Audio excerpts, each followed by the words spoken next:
Next up is David A. Girata and Dr. Eisen Cheryl Cassin. Um, and so David is a second year medical student at University of Texas Medical Branch prior to medical school, where he worked in the biotechnology startup space as a laboratory manager and a researcher. So he will be giving a virtual talk entitled CraiNex, an efficient, portable, open source, and all-in-one multi-tool for cranial nerve and sensory examination.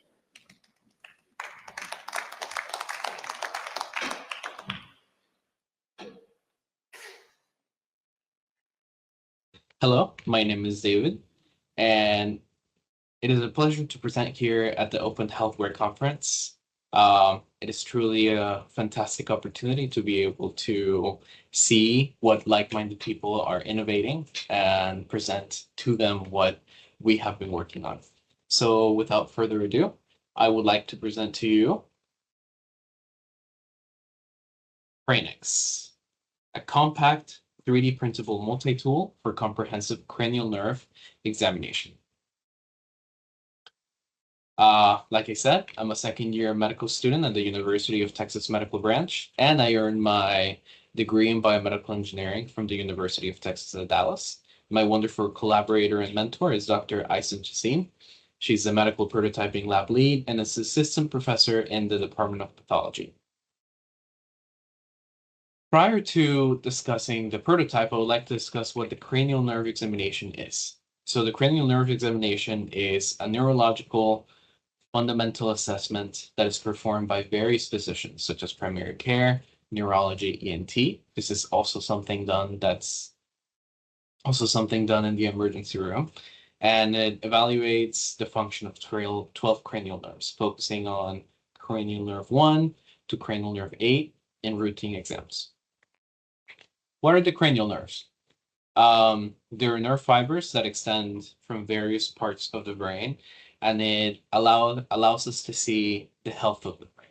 So let's start with cranial nerve 1, the smell. There's 4 cranial nerves involved in the eye. 2 is specifically the eyesight. Here you have the optic chiasm. So for instance, if a person has a pituitary tumor, which will sit right around here, it will interfere with cranial nerve 2, and that's something you would be able to spot in a cranial nerve exam. Um, Oculomotor, trochlear, and abducens nerves, they are all in charge of cranial nerve movement, and they're coming from this part of the brain, which is the reptilian brain. And not only does the reptilian brain take charge of the functions in the head, it also takes charge of many of the autonomic functions in the body. So if there's something going on with the pons, the medulla, or the midbrain, which is involved in functions like breathing or something like that, um, one would start to see deficiencies in the cranial nerve exam if there is something going on here that would also interfere with a cranial nerve fiber and its origin. Then we have the trigeminal nerve, which splits off into 3 different branches in the forehead, the maxillary area, and the mandible. Um, People who have had chickenpox eventually develop shingles, right? And it's because the virus, once one has gone over the chickenpox, it likes to hide in the trigeminal nerve ganglion, and it shows up later as shingles, irritating along the face. And then lastly, you have the vestibulocochlear, which takes charge of the hearing and balance. So then, how are these nerves tested? Cranial nerve 1, of course, is with scented material. Sometimes people like essential oils, coffee grains, an alcohol prep pad. Cranial nerve 2 is something that's routinely done in optometrists' offices with a Snellen chart. So that's with a big E, and it just goes down line by line with smaller letters progressively. And then cranial nerves 3, 4, and 6 are with tracking an object. If you have ever gotten a cranial nerve exam, it looks like following an H. Cranial nerve 5, which is very important, a cont whisk, a sharp object, and a blunt object. So not only is it do you feel something on different parts of your head, but are you able to distinguish the sensation type? And then for cranial nerve 8, obviously you have a tuning fork. So these are some of the pictures of the tools that are used. Like I said, this is a Snellen chart. You have your cont swab, which is we will discuss later how this tool is turned into a sharp and a blunt object, as well as a cont whisk. And then you have here a tuning fork. What are the current challenges? So as you saw in the previous slide, there's multiple separate instruments that are not necessarily always available. Yes, a primary care physician will have access to a cotton swab and a cotton ball in their office. But for instance, in the ER, somebody might have access to it, yes, but it's not necessarily always readily available. So that's one. Two, the materials are improvised. And this is actually how it's taught to us as medical students. We're taught to grab a console with a wooden base. We break it in half. One half we'll use as a blunt object, and the other half we'll use as a sharp object.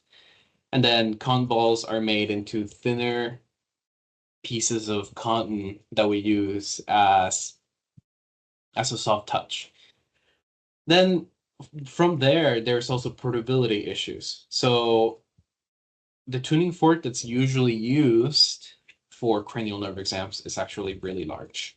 Um, and then these materials being sparse, again, makes it difficult to be able to do this in a streamlined, standardized way.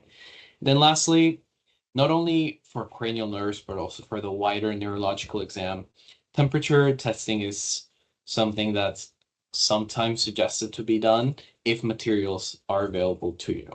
So the way that that's done is with tuning forks because they're cold and they're metal. But if they're used during the cranial nerve exam, then they're going to warm up. And that's going to present a problem to accurately evaluating if the person has the capacity to feel cold or hot well. So the solution, a 3D printable open source multi-tool for cranial nerve and sensory exams, which will include a light source, tested for cranial nerve number 2, sharp and blunt ends for eye movement also as tracking, sharp and blunt ends for sensory testing in different parts of the face, ball compartment for soft touch, a 440 hertz tuning fork attachment. So this tuning fork is really small instead of the really large one that's used in common practice. And lastly, a retractable Snellen chart. And then ideally, the blunt end also includes a metal heating element for temperature testing. And overall, the goal of this would be designed for efficiency, portability, and ease of use. How do we go about the design process? So the standard engineering design process for any prototype, you begin with a problem, which we have already stated.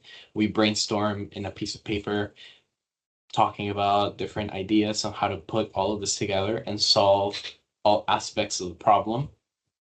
Then we move on to designing from the brainstorming, designing and making a plan. This is where 3D renderings start coming into play. Then we build a prototype. From the 3D renderings, they're printed.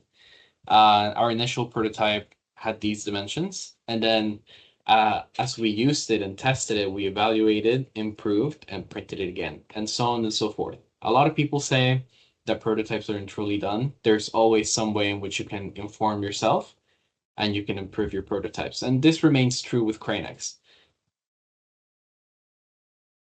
So brainstorming and making a plan. This is a picture actually right from my iPad in which I tried to solve each of the individual problems that we talked about. Here we have a tuning fork. I found the smallest tuning fork possible that was still functional on Amazon with these dimensions, and I used that as a model for the dimensions of the rest of the tools. I thought that would be a good idea to make it consistent, standard. Then you have your tool for light, tool for heating, blunt end, sharp end, and a brush, not a cotton ball. So I just want to say this was the initial plan, but you can see it presents some challenges. This is actually much larger once you have it in your hand. this is extra space. That was unnecessary. The Snellen chart would go here, yes, but also there needs to be space where to access the battery on the side panels. And this is the 3D rendering of the more finalized prototype that we have right now. So although it's the same idea, it still looks a little bit different. The design language is a bit different. We have two sides of retractable tools, a sharp end, a blunt end, a cotton ball compartment, and then a light. And here we have the side panel.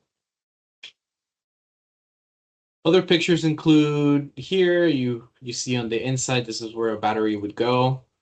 This is the channel for cables to be able to go to the light, and then the blunt end where we would put the heating element. More renderings. And then here I want to highlight the channel for the cable that would go into the light. And then eventually this part will be modified also to add the heating element. So this is our friend the Ultimaker. Has been a great companion in making all possible designs. And then here we come to the printed design, or the final piece of the design process before we begin to reiterate. So like I told you, the initial design had the tuning fork as part of the retractable elements. And although this seemed like a great idea when drawing up the plan, clearly it presents a challenge. This is too large. It's not portable. It's not efficient. Putting that in a pocket is a nuisance.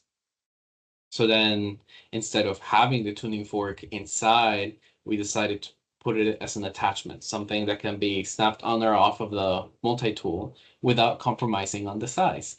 And instead of using large AA batteries, then we can use very small ones. Then we looked at this design and said, we can still make it smaller. And we did. But then we realized, hold on, this is a bit too small. The cotton ball compartment is going to lose all of its functionality. And we decided that this size of the cotton ball compartment was the best. And that's why we decided to keep that one here. Then the light source will also have the same size just to give space for wires. But the sharp end and the blunt end, they don't need to be really large. Unless we decide to change the setup in case the blunt end with the heating element needs more space, but ideally, probably not. You need to have as least material between the heating element and what's going to be heated as possible so it doesn't get lost. More pictures of the finalized prototype. Here we have the sharp end, the blunt end, the compartment, then the light source, the side panel with channel for the cable, and the tuning fork. Where do we move on from here? So ideally, we want to manufacture this in metal rather than PLA for durability and thermal conduction at the blunt end.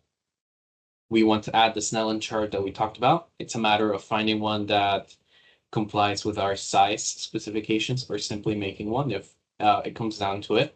And then once all of these things are done and we have a durable device, then we want to put it in the clinic under IRB oversight and see how it performs at the hands of a physician. And then from there, we can get feedback on where to improve, what other things can be added, or what other things are unnecessary. Then we're also interested in open source dissemination for global adoption and feedback.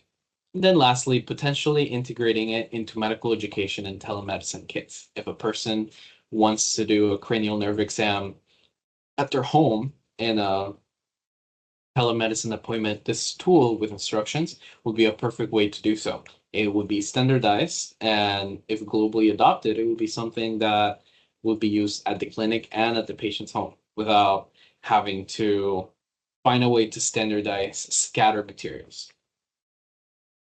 Global dissemination has already started. We have put the CraiNex 3D printing files, the FreeCAD renderings, and the pictures of the printed design in GitHub. If you're interested, please give it a look. We believe that open source is the pathway to innovation. Many medical discoveries, medical innovations, medical devices have been possible because of publicly available research produced by public institutions like ours. So we're full believers of open source, so please give it a look. And thank you so much for the opportunity to allow me to present, and have a great rest of your day.